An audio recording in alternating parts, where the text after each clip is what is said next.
Hello students, क्या आप NEET 2025 की प्रिपरेशन कर रहे हैं? तो आज मैं आपको बताऊंगा कि नीट 2025 में 650 नंबर कैसे लाएं। मैं एक ड्रॉपर स्टूडेंट हूं और मैंने नीट 2024 में 620 मार्क्स स्कोर किए थे। आज मैं आपको बताऊंगा कि नीट 2025 में 650 मार्क्स कैसे लेके आएं। ये बहुत ज़्यादा टफ नहीं होता है, ये आंकड़ा बहुत आसान है। आज मैं आपको बताऊंगा कि इसको आप कैसे छू सकते हो। नीट 2025 में मैं आपको लिख के बता देता हूं कि नीट 2025 वालों के लिए वीडियो होने वाला है कि 650 नंबर नीट 2025 में कैसे लाएं। तो देखो, अगर आप ये स्ट्रेटजी यूज करोगे जो मैं आपको बता रहा हूं, आपका स्कोर 100% 650 प्लस ही जाएगा, उससे कम रह ही नहीं सकता है भाई। तो इसके लिए आपको क्या करना पड़ेगा? इसके लिए आपको एक जो ट्रिक मैं आपको बताने वाला हूं, CAS टेक्निक, जिसको हम CAS टेक्निक के नाम से जानते हैं। क्या टेक्निक का नाम है? CAS technique. CAS टेक्निक, सी का मतलब होता है कॉन्सेप्ट। कॉन्सेप्ट को समझो। सी का मतलब होता है कॉन्सेप्ट, कॉन्सेप्ट को समझो। ए का मतलब होता है एक्यूरेसी। एक्यूरेसी को हिंदी में बोलते हैं सटीकता। सटीकता बनाओ, एक्यूरेसी बनाओ। ए का मतलब एक्यूरेसी, एक्यूरेसी बनाओ। एस का मतलब होता है स्पीड। हमें पता है कि नीट का पेपर जो होता है वो एनसीईआरटी बेस्ड होता है, लेकिन हमें एनसीईआरटी बेस्ड होने के बावजूद भी हमारा पेपर, बहुत बार हम बोलते हैं कि बायो लेंदी आई, बॉटनी लेंदी आई। तो क्यों लेंदी आई? मतलब हम उसमें स्पीड नहीं बना पाए, तो अपनी स्पीड बनाओ। एस का मतलब स्पीड डेवलप करो, स्पीड डेवलपमेंट, स्पीड बनाओ। तो ये CAS टेक्निक यही बोलती है कि कॉन्सेप्ट पे ध्यान दो सबसे पहले।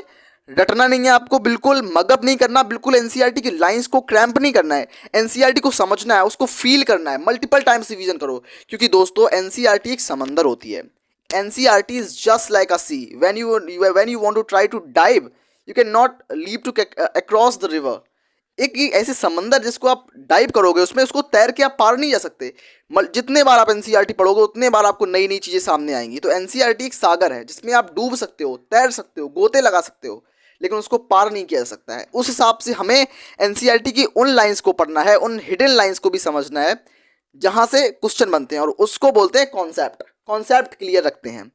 सेकंड नंबर, ए का मतलब होता है एक्यूरेसी।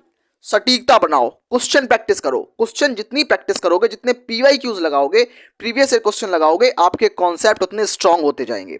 एस का मतलब होता है स्पीड। स्पीड तो भैया बनानी पड़ेगी। तो अब मैं चलता हूं how to score 650 marks in NEET. तो इसके लिए मैं आपको बता रहा हूं तीनों सब्जेक्ट्स के बारे में। जो नीट का पेपर होता है हमारा, वो 4 पार्ट्स में डिवाइड होता है। एक्चुअली हमारा नीट का पेपर जो होता है वो 4 पार्ट्स में डिवाइड होता है। सबसे पहला होता है हमारा बायोलॉजी। बायोलॉजी बायोलॉजी बायोलॉजी में क्या होता है? बॉटनी होता है, एक हमारा होता है जूलॉजी होता है। एक होता है बॉटनी, एक होता है जूलॉजी। बॉटनी जो होता है वो 180 नंबर का आता है हमारे नीट फिजिक्स में, और जो हमारा नीट का टोटल पेपर होता है वो 720 मार्क्स का होता है।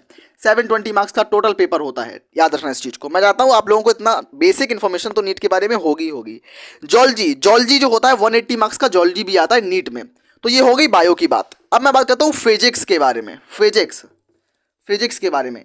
फिजिक्स नाम सुन के बहुत से नीट एस्पिरेंट्स को डर लगने लगता है, पता नहीं क्यों, ऐसा क्यों लगता है उनको। Physics, chemistry.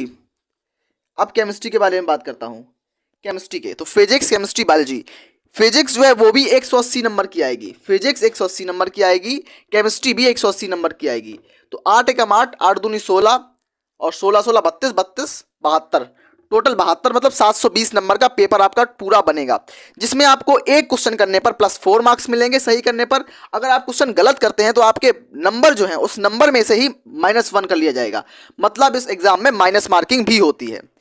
अब हम बात करते हैं कि कौन कौन से, कैसे हम बायो पढ़ें, कैसे फिजिक्स पढ़ें, कैसे केमिस्ट्री पढ़ें, जिससे मेरा स्कोर 650 मार्क्स आ जाए और मेरे को आसानी से गवर्नमेंट मेडिकल कॉलेज में एडमिशन मिल जाए। हमारा सबका इंटेंशन यही है कि कैसे हमें गवर्नमेंट मेडिकल कॉलेज में इंटेंशन एडमिशन मिले। तो उसके लिए हमें सिर्फ एक चीज करनी पड़ेगी, वो है, वो मैं आपको बताने जा रहा हूं, वो मैं आपको बताने जा रहा हूं एनसीईआरटी।